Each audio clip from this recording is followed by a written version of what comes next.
ಎಲ್ಲರಿಗೂ ನಮಸ್ಕಾರ. ನಾನು ಶಂಕರ್ ಭಟ್. ನನ್ನ ಹೊಸ ಯೂಟ್ಯೂಬ್ ಚಾನಲ್ ಹೋರಾಟದ ಅಮೃತ.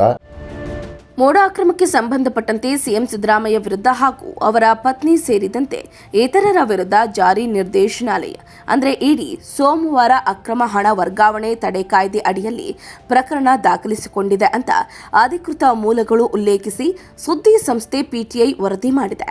Edu ECIR enforcement case information report ದಾಖಲಿಸಿದೆ ಅಂತ ಅಧಿಕೃತ ಮೂಲಗಳನ್ನು ಉಲ್ಲೇಖಿಸಿ ಸುದ್ದಿ ಸಂಸ್ಥೆ ಪಿಟಿಐ ವರದಿ ಮಾಡಿದೆ. ಸಿದ್ದರಾಮಯ್ಯ ಹಾಗೂ ಪತ್ನಿ ವಿರುದ್ಧವೂ ಇಡಿ ಪ್ರಕರಣ ದಾಖಲು ಆಗಿದ್ದು, ಎಫ್ಐಆರ್ನಲ್ಲಿ ಸಿಎಂ ಸಿದ್ದರಾಮಯ್ಯ ಅವರ ಪತ್ನಿ ಬಿಎಂ ಪಾರ್ವತಿ, ಭಾಮೈದ ಮಲ್ಲಿಕಾರ್ಜುನ ಸ್ವಾಮಿ ಹಾಗೆ ದೇವರಾಜ್ ಅನ್ನುವಂಥವರ ಹೆಸರು ಉಲ್ಲೇಖಿಸಲಾಗಿದೆ. ದೇವರಾಜು ಅವರಿಂದ ಮಲ್ಲಿಕಾರ್ಜುನ ಸ್ವಾಮಿ ಜಮೀನನ್ನ ಖರೀದಿಸಿ ಅದನ್ನ ಪಾರ್ವತಿ ಅವರಿಗೆ ಉಡುಗೊರೆಯಾಗಿ ನೀಡಿದ್ರು.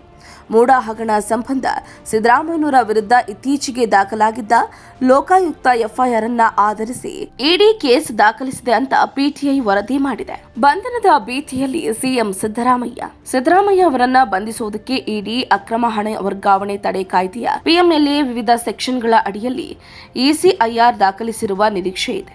ಈ ಸಂಬಂಧ ಕೇಂದ್ರ ತನಿಖಾ ಸಂಸ್ಥೆಯು ಲೋಕಾಯುಕ್ತ ಪೊಲೀಸ್ ಎಫ್ಐಆರ್ ಅನ್ನ ಅಧ್ಯಯನ ಮಾಡ್ತಾ ಇದೆ ಅಂತ ಮೂಲಗಳು ಮಾಹಿತಿಯನ್ನ ನೀಡಿವೆ.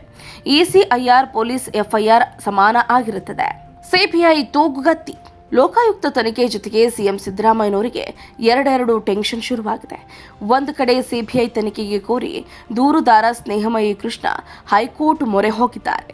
ಲೋಕಾಯುಕ್ತ ರಾಜ್ಯ ಸರ್ಕಾರದ ಅಧೀನದಲ್ಲಿ ನಡೆಯುವ ಸಂಸ್ಥೆ ಆಗಿದ್ದು, ಪಾರದರ್ಶಕ ತನಿಖೆ ಆಗಬೇಕು ಅಂದ್ರೆ ಸಿಬಿಐಗೆ ಕೊಡಿ ಅಂತ ಮನವಿ ಕೂಡ ಮಾಡಿದ್ದಾರೆ.